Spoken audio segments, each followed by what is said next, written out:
안녕하세요 구독자 여러분들, 축구 토토 승무패 전문 분석팀 S버프입니다. 지난 10회차 2월 됐죠? 2월 금액이 8억 원이 넘습니다. 9억 원이 육박해요. 축구 토토 승무패 11회차, 이번 회차도 K리그와 라리가로 구성이 되어 있는데요. 먼저 K리그 편, K리그 6경기 분석부터 공유 드릴게요. 첫 번째 매치는 제주와 강주의 매치입니다.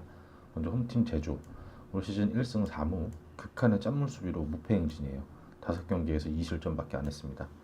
제주는 홈에서도 3승 2무 최근 5경기에서 패배가 없어요. 웬만해서는 홈에서 잘 치지 않는 제주죠. 원정팀 강주입니다. 최근 5경기 1승 4패, 연패에 빠졌어요. 대구 원정에서 한번 이긴 거 말고는 승리가 없죠. 최근 5경기 원정 전적도 1승 4패, 원정에서도 그렇게 성적이 좋지 않습니다. 제주가 원정 2연전에서 2무 승부, 나쁘지 않았죠. 4라운드 대구 원정에서는 후반 대구의 파상 공세를 잘 막아내면서 1대1로 비겼고, 5라운드 울산 원정에서는 예상외로 울산을 무득점으로 묶어내면서 0대0으로 비겼어요. 남길 감독이 확실한 팀 컬러를 구축했죠.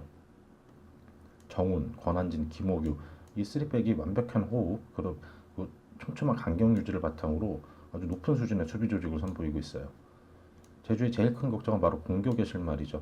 울산전에서는 이규혁과 제르소가 후반 교체 투입됐다가 다시 교체 아웃됐을 정도로 감독의 공격 전술을 소화하는 선수가 없어요. 주민규, 자와다 이 원톱형 공격수들의 컨디션 회복도 아주 급한 상황이죠. 미드필드진에 포진한 선수들이 중거리 슈팅, 그 다음에 개인적인 기량은 좋은데 이런 솔로 플레이에 의한 득점에 기대하고 있을 수만은 없죠. 이동률은 출전 시간 동안에 좌우, 그 다음에 중앙의 측면에서 빠른 스피드를 자랑하면서 그나마 답답한 제주 공격진의 활로를 찾으려고 노력했어요. 이동률을 향한 역습 전개는 매끄러운 편이죠. 제주는 울산, 전북 이 강호들을 상대로도 수비 조직의 검증이 끝난 만큼 마무리 득점하는 부분만 가다듬으면 좀 좋은 성적이 기대됩니다. 광주가 최근 2경기 연속 2실점하며 2연패에 빠졌죠. 4라운드 전북전에서도 경기 내용은 나쁘지 않았는데 후반에 2골 내주면서 무너졌고, 전북전에서는 전체적인 수비적인 경기운영이 잘 통하긴 했어요. 김종호를 시작점으로 하는 역습 전개도 잘 됐죠. 5라운드 서울원정에서는 광주가 앞선 경기들에서 보여줬던 이런 경기력에 좀 미치지 못했어요. 2주 연속 주중 경기를 치르면서 선수들이 약간 컨디션 저하가 온 듯한데 수비적인 경기 운영을 하려고 했는데 이 서울의 빠른 템포 패스 플레이에 제대로 대처하지 못하면서 수세에 몰렸죠. 서울이 공세 펼치면서 라인을 한껏 끌어올리는데도 엄원상을 상대로 한 그 역습 전개가 잘 안 됐고요. 페널티킥 선제골로 앞서가긴 했는데 나성호한테 동점골을 내주고, 후반 이제 서울 기성용이 들어오니까 경기 주도권을 내주면서 거의 전원 수비에 가깝게 수비벽을 세웠지만 기성용한테 추가골 내주고 무너졌죠. 수비적으로 한껏 뭉클었다가 엄원상 이 펠리페를 향한 역습 전술이 전혀 먹히지 않았어요. 아무래도 미드필드진의 체력 저하로 인해서 패스의 질이 좋지 않았던 게 문제인 것 같은데, 김종우 그리고 이찬동, 김원식 이런 중앙 미드필더들의 체력 회복이 아주 관건이죠. 그 두 팀 모두 비슷한 팀 컬러를 보여주고 있죠. 수비 위주의 경기 운영이에요. 한껏 웅크렸다가 아주 매섭게 역습 카운터를 날리는데 비슷한 팀 컬러인데 전술의 완성도는 제주 쪽이 더 견고하죠. 제주는 5경기 단 2실점, 울산을 상대로도 무실점 경기예요. 광주는 수비적인 운영을 하고 있음에도 5경기에서 7실점이에요. 이건 좀 아쉬움이 있는 부분이죠. 서울 원정에서는 전체적인 체력 저하도 보였죠. 이 제주도까지 가는 원정길이 쉽지 않아 보입니다. 제주의 우세한 경기가 예상되는데 제주가 5경기에서 3골에 그쳤어요. 제주의 승리 혹은 무승부가 예상되고 있습니다. 두 팀의 맞대결 전적을 보면은 제주가 조금 우세합니다. 해외 배당률을 보면은 제주가 1.95배, 무승부 3.5, 패 3.75, 제주의 승무 예상합니다. 두 번째 매치는 전북과 수원FC입니다. 전북 4승 1무, 파죽의 3연승 행진을 날리면서 어느덧 1위로 올라섰어요. 전북은 홈에서 5승, 최근 5경기에서 모두 이겼죠. 홈에서 진 기억이 별로 없습니다. 원정팀 수원FC는 2무 3패, 연패에 빠졌습니다. 다시. 최근 원정 5경기 성적도 2승 1무 2패로 나쁘지 않아 보이지만 1부 리그 올 시즌에서는 1무 1패로 승리가 없죠. 전부 경기력과 별개로 2연승을 거뒀죠. 4라운드 강주 원정에서 상대 수비 전술에 고전했는데 후반 들어서 일루첸코, 그 다음에 김승대가 만들어낸 자책골로 2대0으로 승리했죠. 5라운드 대구와의 홈경기 역시 상대 골키퍼 실수로 선제골을 기록했는데 경기 운영이 좀 답답했어요. 그래서 전반을 1대1로 마쳤죠. 후반 시작과 함께 김보경, 이승기가 투입되고 김승대까지 이제 투입이 되니까 공격 작업이 좀 정상적으로 운영됐고, 그리고 뭐 일루첸코가 2골 터트리면서 승리했어요. 전북은 항상 그 상대팀들이 전북의 공격력을 의식해서 수비적인 전술을 펼치고 있어요. 그러니까 즉 전북이 상대하는 팀들은 모두 다 수비적인 거죠. 그러니까 공격 전개 시 공간이 별로 없고 상대의 압박도 아주 거센 편이에요. 근데 전북은 매 시즌 이런 상대의 저항에도 불구하고 공격적인 축구를 구사했었죠. 아직 올 시즌 공격 전개는 예전 전북에 비해서 만족스럽진 않은데 근데 5경기를 치른 동안 10골이에요. 어떻게든 골은 성공시키고 있죠. 거의 후반전에. 한 골 빼 10골 중에 한 골을 빼고 9골이 후반에 나왔어요. 유재문, 최용준, 정혁 이 3명의 미드필더 조합은 안정감은 있었는데 공격 전개가 좀 부족하죠. 중앙 수비는 튼튼한데 이용과 최철순이 노쇠화로 인해서 측면 수비가 아무래도 좀 헐거워졌습니다. 아무래도 활동량이 많은 포지션인 만큼 두 선수의 대체 자원에 대한 준비가 필요해 보입니다. 수원FC가 좀처럼 승리를 거두지 못해요. 지난 겨울 대대적인 선수 보강을 했는데 악재가 계속 겹치고 있어요. 개막전에서 양동현이 부상당했고 또 박지수가 또 퇴장당했죠. 4라운드 성남과의 홈경기에서 뭐 무릴레 선제골로 앞서갔는데 박지수의 퇴장으로 역접했어요. 근데 박지수는 사후 판정 번복으로 그게 경고 처리되면서 5라운드에 출전할 수가 있었죠. 김건우, 김준영이 두 미드필더 조합으로 나서면서 수비적인 안정감은 가져가는데 이 공격적인 운영이 조금 아쉽죠. 5라운드 인천 경기에서도 김건우, 김준영 조합으로 나섰어요. 저조한 득점력도 문제인데 우선 전체적인 팀 밸런스를 안전하게 끌고 가려고 했던 것 같아요. 근데 인천 미드필드진에게 주도권을 넘겨주면서 어려운 경기를 했죠. 아길라한테 선제골을 내주고 바로 조상준이 공간을 향해서 좋은 움직임으로 동점골을 만들긴 했는데 수원의 반격은 딱 거기까지였어요. 후반 박지수의 파울로 페널티킥을 2차례 허용했어요. 핸드볼 파울을 2번이나 범했죠. 박지수는 또 경고노적으로 퇴장당했고 페널티킥 하나는 인천이 실축하긴 했지만 여기서 한 골을 내주고 결국 수적 열세를 극복하지 못하면서 이제 연달아 실점하면서 4대1로 무너졌죠. 대구와의 1라운드 개막전에서 가장 좋은 퍼포먼스를 보였던 수원FC인데 경기를 치를수록 경기력이 좋아지는 모습이 없다는 게 좀 안타깝죠. 두 팀의 최근 맞대결 전적을 보면은 3승 1무 전북이 진 적이 없습니다. 전북 홈에서도 3차례 맞대결을 펼쳐서 전북이 모두 다 승리했죠. 해외 배당률을 보면은 전북 승에 1.5, 무승부 4.2, 전북 패 6.0입니다. 전북은 디펜딩 챔피언 이상에 걸맞지 않은 경기력이긴 했는데 꾸준히 득점을 올리면서 리그 선두에 올라갔죠. 상대의 수비적인 경기 운영에 전반전에 고전하는데 후반 들어서는 어쨌든 공간을 만들어내고 계속 두드려서 골을 뽑아내고 승리하죠. 일류첸코 어느덧 팀에 녹아난 것 같아요. 2경기에서 3골을 몰아치고 있죠. 수원FC는 박지수의 퇴장 공백은 조유민이나 윤영선이 충분히 대처가 가능한데 이 팀 밸런스가 무너졌어요. 앞선 2경기에서 수비력이 좋은 김건웅을 중심으로 플레이하는데 2경기에서 6실점이거든요. 역대 전적, 최근 기세, 그리고 스쿼드 뎁스 차이 등 여러모로 전북의 우세가 점쳐지죠. 전북의 승리 예상합니다. 7번 매치는 강원과 인천입니다. 홈팀 강원 2무 3패. 올 시즌 아직 승리가 없어요. 최근 홈 5경기 전적도 2승 1무 2패. 올 시즌에는 역시나 홈에서 승리가 없죠. 원정팀 인천입니다. 2승 3패. 연패에서 드디어 탈출하면서 1승을 추가했죠. 원정 5경기 전적에서 2승 3패인데 올 시즌에서는 원정에서 전부 다 패했습니다. 강원이 다시 한번 첫 승사냥에 실패했죠. 4라운드 수원 원정에서 안정된 경기력을 보이며 1대1 무승부. 그러면서 3연패 수렁에선 벗어났어요. 개막전 퇴장징계에서 벗어난 임채민이 복귀로 수비력은 확실히 안정됐습니다. 근데 강원의 문제점은 부족한 골 결정력이에요. 5라운드 성남과의 홈경기에서는 이 공격진의 변화를 좀 줬죠. 줄곧 선발 출전하던 고무열을 뺐고 김대원, 실내지 조합으로 나섰는데 근데 선발 변화도 공격력에 큰 영향을 끼치지 못했습니다.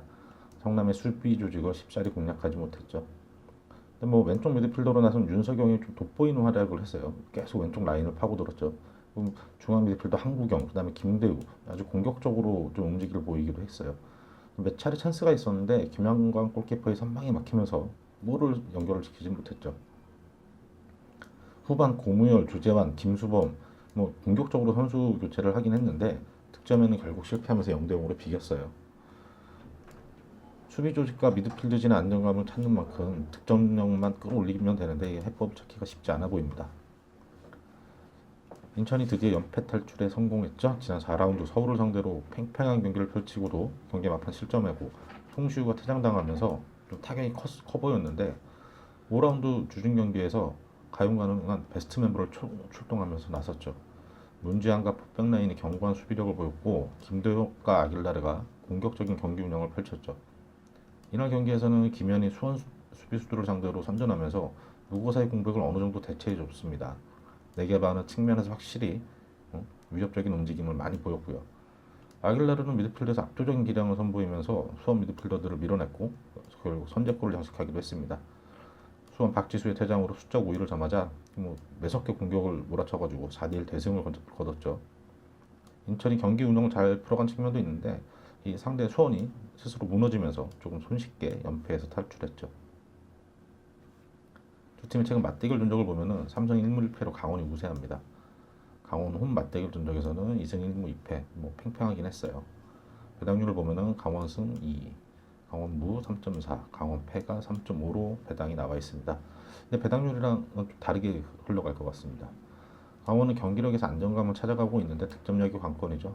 부족한 득점력 해결하려고 한국영, 김동현 이런 중앙 미드필더들도 적극적으로 상대 박스 안으로 침투하고 있는데 쉽사리 골이 안 터집니다. 인천은 수원을 상대로 4골을 터뜨리면서 확실히 기세를 올렸어요. 4대1 대승을 거두고 또 연패에서도 탈출했으니까 문지한이 수비력으로 버텨주고 있으니까 아길라르와 김도혁의 경기 운영 그리고 공격적인 패스 전개도 살아나고 이 미드필더 조합이 어느 정도 밸런스를 갖춘 상황이죠. 아길라르가 최근 5경기 올 시즌 3골 3도움을 기록하고 있습니다. 최근 맞대결 전적은 강원이 우세한데 지난 경기 대승을 통해 기세가 한껏 오른 인천이에요. 현재까지 흐름만 놓고 본다면 강원의 우세는 힘들어 보이죠. 강원의 무, 패 예상합니다. 8번째 매치는 성남과 포항입니다.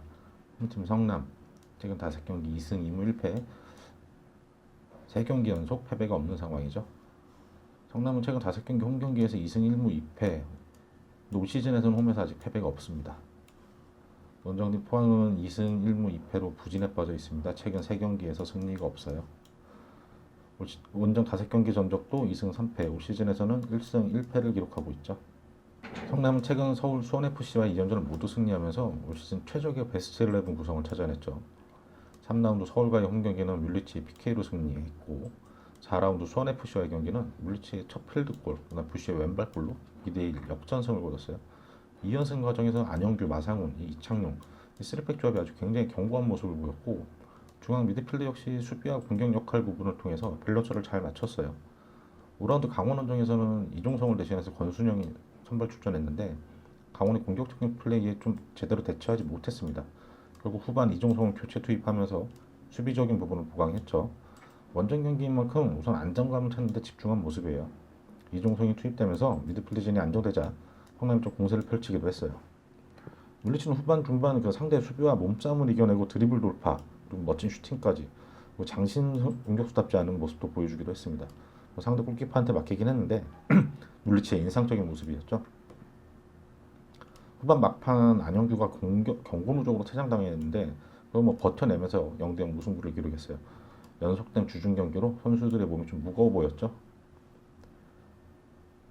포항이 최근 3경기 연속 승리를 챙기지 못해요.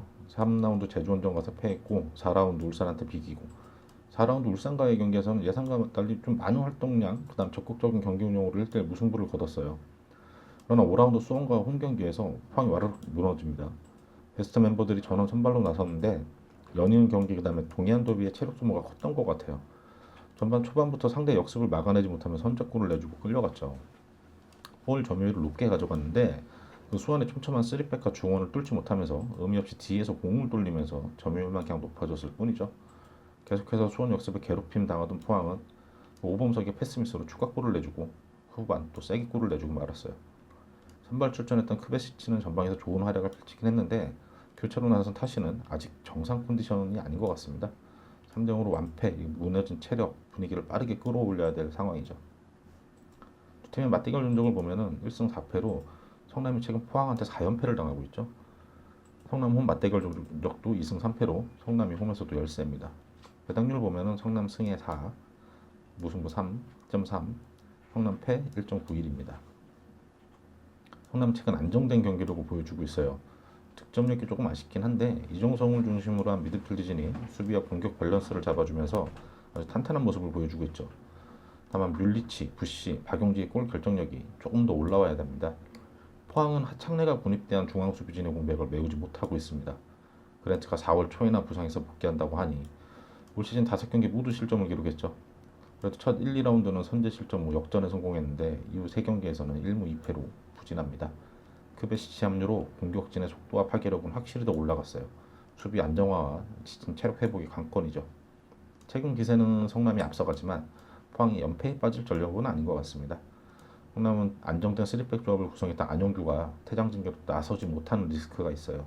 두 팀의 최근 맞대결 전적에서도 포항이 우세하기 때문에 또 포항은 최근 성남과 맞대결 4연승이죠. 성남의 패 예상합니다. 9번째 매치는 수원 삼성과 FC 서울 슈퍼매치죠. 홈팀 수원 3승 2무. 요즘 패배가 뭔가요? 하는 것 같아요. 굉장한 상승세죠. 홈 5경기 전적도 2승 1무 2패인데 올 시즌에서는 홈에서 좋은 성적입니다. 2승 1무. 원정팀 서울은 3승 2패. 올 시즌 첫 연승에 성공을 했죠. 원정 5경기 전적에서 2승 3패.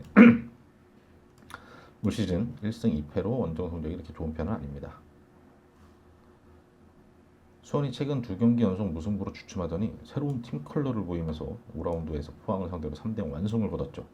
3라운드 수원 더비, 4라운드 강원과의 경기에서 미드필드를 통한 경기 운영이 잘 안 풀리면서 연속 무승부를 기록했어요.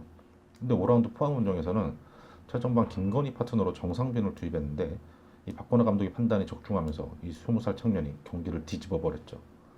안정된 3백 조합을 바탕으로 원정 경기만큼 수비적인 운영을 펼쳤는데 전반 초반 센터백 박대원이 공을 잡아서 바로 정상빈한테 연결하고 정상빈이 고승범에게 패스, 고승범은 약간 드리블 돌파하고 김건희한테 패스를 연결했어요. 이 공을 받은 김건희가 자기 장기인 그 드리블 돌파의 왼발 슛으로 선제골을 기록했죠. 또 상대 패스 미스를 정상빈이 추가골로 장식했고 후반 또 이기재가 대포의 슈팅으로 쐐기골을 장식했어요. 이때 수원이 3골을 기록하는 동안 슈팅 단 4개밖에 기록 안 했어요. 이 엄청난 집중력이었죠.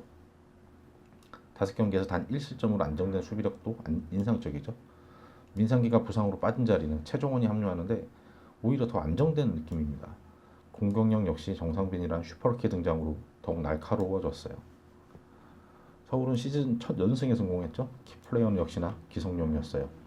4라운드 인천원정에서도 경기 막판 결승골을 기록하더니 5라운드 광주와의 경기에서는 체력 안배 차원에서 후반 교체 출전했죠.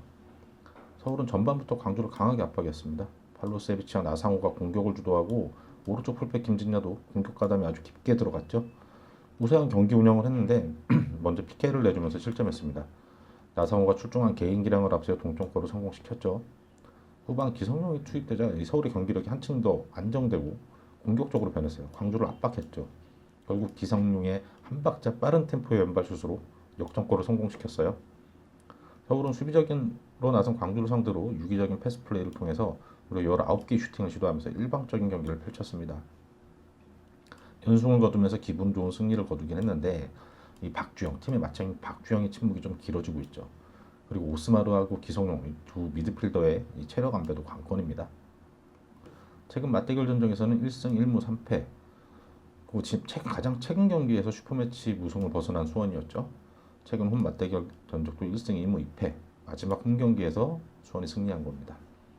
배당률은 해외 배당을 보면은 수원 승리 2.15, 무승부에 3.20, 수원 패가 3.40입니다. 슈퍼매치죠. K리그에서 가장 치열한 경기예요. 두 팀의 순위, 스쿼드, 분위기 모든 것을 무시합니다. 지금 몇 년간 슈퍼매치는 서울의 압도적 우세였어요. 지난해 박건호 감독 부임 이후 수원이 19경기 만에 슈퍼매치를 승리했어요. 19경기. 올 시즌 K리그에서 가장 안정적인 미드필더 조합 한석종 고승범이죠. 서울이 기스마르 조합을 상대로도 우세한 경기를 펼칠 것 같아요. 왜냐면 이 체력적인 부분에서 수원 미드필더 조합이 좀 우세합니다. 특히 고승범은 경기장 안에 풀어놓은 무슨 미친 개 한 마리처럼 쉴 새 없이 뛰어다녀요. 좌우 측면, 이기재, 김태환 이 측면 자원들의 활동량 역시 수원이 우세하죠. 지금 몇 년 사이 가장 완벽한 역습 패턴도 보이고 있어요. 수원의 속도를 서울이 붙잡기에는 조금 힘들지 않을까요? 수원의 우세가 예상되지만 슈퍼매치의 승부는 언제나 예상치 못한 변수가 발생합니다. 수원의 승, 무 예상합니다. 10번째 매치 대구와 울산의 경기입니다. 홈팀 대구 최근 5경기에서 2무 3패. 1승 거두기가 이렇게 어려운가요? 최근 홈 5경기 전적 역시 1승 3무 1패로 올 시즌엔 아직 승리가 없습니다. 원정팀 울산, 삼성 2무 잠시 주춤하고 있죠. 최근 두 경기 연속 무승부예요. 올 시즌 최근 원정 5경기 전적도 1승 2무 2패. 올 시즌은 원정에서 패배가 없습니다. 대구의 부진이 아주 깊어지고 있고 심각해요. 4라운드 제주와의 홈경기에서는 후반 공격 기여를 높이며 잘 나가던 예전의 대구의 모습을 보여주는 것 같았는데 골대를 3번이나 맞추면서 1대1로 비겼죠. 5라운드 전북원정에서는 불안해 보였던 그 문경건 골키퍼가 결국 실수로 실점을 하고 그래도 세트피스에 가다만 정태욱의 활약으로 치바사가 1대1 동점 균형을 맞췄어요. 근데 중앙 수비수들의 적극적이지 못한 수비로 일류첸코에게 2골을 더 내주면서 무너졌죠. 전북과의 경기에서도 대구는 후반 공격력이 불이 붙었습니다. 이 빠른 속도로 공격 전개를 했는데 오우성의 공간 패스를 세징야가 오른발 슛으로 한 골 만회하는 데 그쳤죠. 전반에 5개에 그쳤던 슈팅이 후반 11개나 시도할 정도로 공세를 펼쳤는데 역시 최전방 원톱의 부재가 한계에 부딪힌 것 같습니다. 대구는 패배 외에도 공격형 미드필더 츠바사가 햄스트링 부상으로 아웃됐고 센터백 조진우도 퇴장당했어요. 조진우의 퇴장 공백은 김재우가 대체 출전할 것으로 보이긴 하는데 최근 이용래가 선발 출전하면서 안정감을 찾았던 이 미드필더 조합은 수정이 불가피한 것 같습니다. 에드가가 자가격리가 끝난 만큼 이번 경기까지만 잘 버텨내면 A매치 휴식기 이후에 반등의 기회가 올 것 같긴 해요. 울산이 무기력한 경기를 펼친 끝에 2경기 연속 무승부에 그쳤죠. 동해안 더비에서 수비적인 미드필더 운영으로 1대1 무승부, 5라운드 제주와의 홈경기에서는 제주에게 한 골도 기록하지 못하고 0대0 무승부였습니다. 이 기대를 모았던 힌터제아가 선발 출전했는데 최근 폼이 좋았던 그 김인성, 이동준이 벤치에서 시작을 했죠. 기대와 달리 힌터제아는 진짜 아무것도 못했어요. 너무 별로였죠. 원톱 역할을 수행을 못해주자 제주의 수비 조직을 넘어서기가 너무 어려웠어요. 경기가 잘 안 풀리니까 결국 전반 중반부터 강용구를 빼고 이청용을 투입하면서 조금 더 부드럽게 운영하려고 했는데 역시 큰 효과가 없었어요. 이 전방에서 속도감이 떨어지니까 그래도 후반 김인성이랑 이동준이 차례로 들어오면서 다시 울산의 그 속도감 있는 공격이 펼쳐졌는데 제주의 탄탄한 수비벽, 이 울산의 빠른 템포의 공격 전개로도 뚫리지는 않았습니다. 윤빛가람, 이동경 이 중원 콤비는 확실히 공격적인 패스 전개와 오프더볼일 때 상대 박스 안까지 깊게 침투하는 아주 공격적인 모습을 보여주기도 했습니다. 울산은 광주, 제주 이렇게 수비적인 팀과의 경기에서 공격의 활로를 잘 찾지 못한 부분을 한 번쯤 되짚어 볼 필요가 있는 상황이죠. 맞대결 전적을 보면은 대구가 3무 2패로 최근 5경기에서 울산전 승리가 없어요. 홈 맞대결에서 1승 2무 2패, 마지막 승리가 2018년도 FA컵 승리죠. 해당률을 보면은 대구 승이 3.6, 무승부 3.5, 대구 패가 2.0입니다. 대구가 실점이 늘어나면 위기를 겪고 있죠. 지난 경기 패배와 함께 부상자, 퇴장 이런 악재가 겹쳤어요. 매경기 골은 기록하고 있는데 좀처럼 수비 안정화가 어렵네요. 울산은 첫 3경기에서 이동준을 앞세우는 속도로 3연승을 거두고 2경기 연속 무승부예요. 아직 원톱 자원들이 컨디션이 저조한 만큼 그 이동준 체제로 해서 승수를 좀 챙겨야 되지 않을까 싶습니다. 원톱 한 자리 제외하고는 전체적인 포지션에 두터운 선수층을 자랑하는 만큼 울산이 대구 원정에서 우세한 경기를 펼칠 것 같습니다. 최근 맞대결 전적도 울산이 우세하죠.